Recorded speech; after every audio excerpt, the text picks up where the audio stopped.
Matt, this is Peter. We're gonna show you a stretch. Actually, we're gonna call it an Itb stretch, iliotibial band. Okay, now the iliotibial band is one of those tissues that everybody seems to stretch all the time, and it's questionable as to whether or not you can actually stretch that muscle.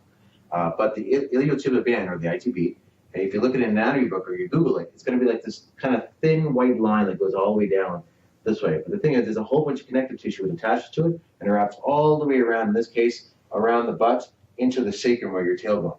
So we're going to put them in a stretch, whereby we're potentially stretching this, hypothetically, but we're also going to be working at least on stretching the connective tissue around the area to make them a little bit looser in that scenario. So leg on the wall, okay, and in this case, we're working on stretching the lateral tissues on this side of the leg, Itb included supposedly.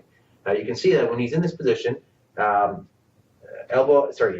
at 90 degrees, what Peter's going to do is by being put in this position on this side of the leg, anywhere here, you're going to feel a stretch. For a lot of people, it's going to be more in the butt area, but that's going to be where you're feeling the stretch. Now, the thing you got to pay attention to is when you're doing the stretch, you don't want your leg to go numb while you're doing the stretch. If that's happening, bring your leg down.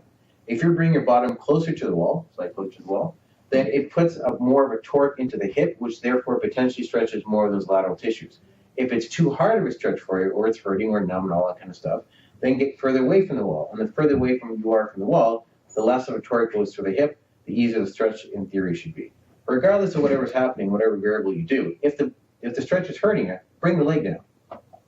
Okay, so when you bring the leg down, then you're alleviating the pressure that you're getting, and you're going to try to see if you can hold the stretch for about 1 to 2 minutes in a pain-free range. You don't want to go numb. And again, I'm calling this an Itb stretch or iliotibial band, but it's more accurate for me to say for now that it's more of a lateral thigh stretch, which includes also the glutes.